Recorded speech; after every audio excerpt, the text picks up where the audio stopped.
guys, Scar9 here, welcome back to my channel today, and in this video, I was actually looking to do a 5 things wrong with Destiny 2 video, but honestly, I could not come up with enough talking points for that. I think that Destiny in general is an incredible spot right now. It's doing very well, and while there's a couple of things that could be changed, such as like activity rewards when it comes to things like strikes, there's so much to do in general in the game right now that I actually don't think it's a problem. So I really wanted to just go ahead and focus on the one thing that everyone seems to be talking about, Eververse. I think there are 5 main problems that I see with it that could be addressed just to make it more of an additional thing to the game rather than it subtracting from the overall experience. So I want to go over those 5 problems as well as give some potential solutions so we can talk about them and give our feedback to Bungie as we do on this channel. Now before we get into it, if you guys are not aware, I just dropped my brand new Mother Chicken pin. If you guys are interested in pre-ordering it, it should ship by the end of January.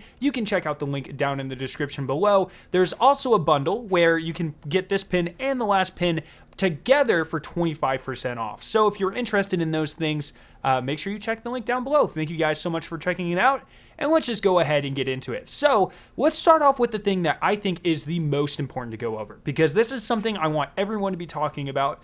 It is going to be bright engrams and the longevity problem of Eververse / the bright dust scarcity problem. So as you guys know, recently they switched how bright engrams work. They no longer give you bright dust when you dismantle things, and they only give you, as of the last 3 seasons, things from previous seasons. There are no longer new items in bright engrams, and that really hurts them. As a player that, like me, that plays like too much of this game, I have absolutely everything from these previous seasons. I have absolutely no reason to open these engrams. They will not give me anything except for the 1 in like 100 chance that I get a small, medium, or large gift of bright dust. Those are the only reasons I open these. Other than that, it's kind of annoying because I have to dismantle the shaders that I'll never use, and I'm only getting duplicate sparrows, ships, things like that. And it really just feels unrewarding to me, especially because after you hit rank 100 on the season pass, the only thing you get is every 3 levels you get a bright engram. And I know that's just more stuff to dismantle, stuff that's not going to help me out. So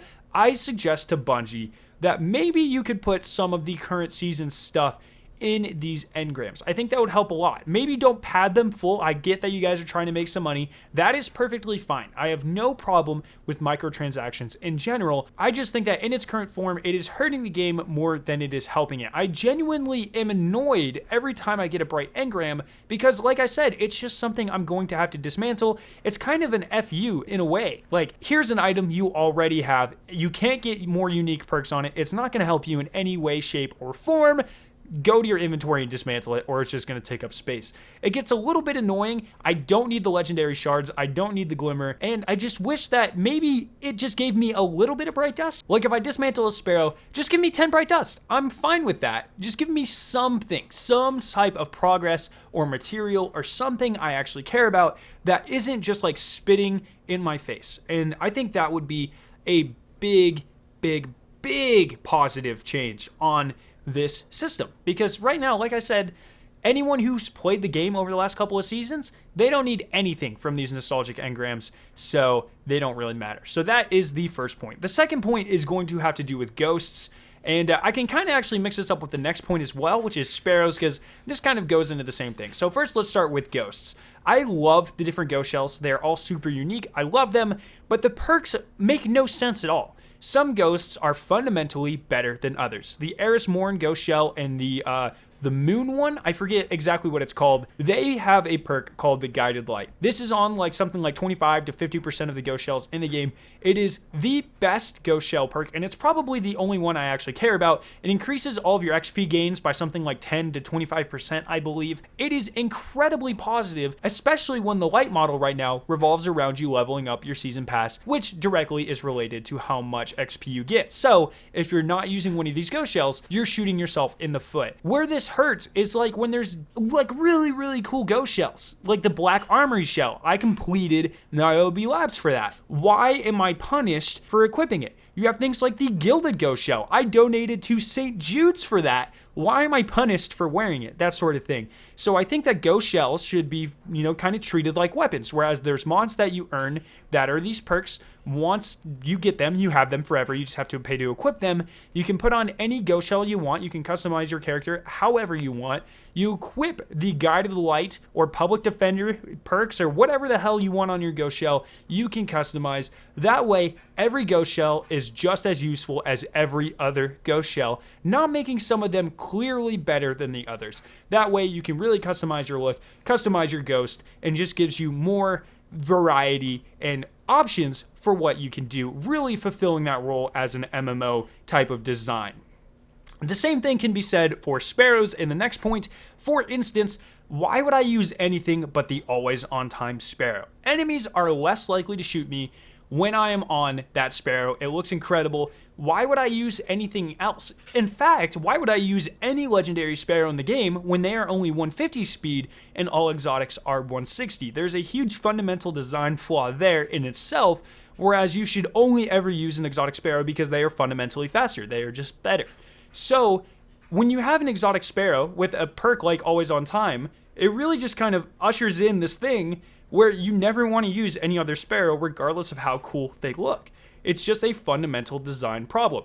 I propose that maybe they add more perks to the drop pool, making sparrows harder to kill. Maybe with some sparrows you get more boosts to the side, things like that, rather than just having one sparrow that is clearly superior to every other sparrow. Maybe you could also make these perks mods as well, but if there's anything in the game that is random drops and that I'm earning a ton of, sparrows actually make the most sense. Make them all the same speed, give some of them different perks that are just as useful as other perks, and I think that could help a lot. Ones that make enemies less likely to target you, one to make your sparrow stronger, one to make maybe your sparrow a little bit faster. You're trading off resilience for mobility, but in terms of sparrows, that could be really cool. Just an idea, but sparrows and ghost shells, something needs to happen, and those were points 2 and 3. The next thing is going to be price points. Why is there an emote in this store right now that costs as much as the entirety of Season of the Dawn? You cannot tell me that as much development time went into this emote as all of Season of the Dawn. There needs to be some type of metric here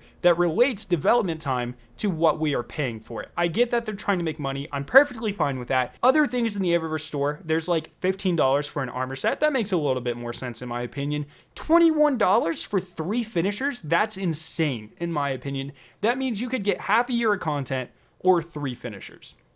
My suggestion is lowering the prices because in my opinion, at least it makes sense to me, if you lower the prices, people are more likely to spend that amount of money because they're getting more bang for their buck. I think that just makes a lot of sense. I'm more likely to spend $20 on an armor set and a couple finishers than I am just spending $20 on 3 finishers. I just personally think that some of these price points are a little bit ridiculous and they need to be reevaluated. I don't really see how an exotic ornament is worth $5 to $7. That doesn't make a lot of sense to me, especially when we might just be able to earn them out of nostalgic engrams in 3 seasons anyways. I am not personally seeing the return on that, and I just think that it just needs to be reevaluated, and I think it's as simple as that. And then the final point I have is about taking the cosmetics that clearly belong in specific activities and putting them behind a paywall in Eververse. There have been 100 people making videos about this. I think Dad has done it. I think Cactus has done it.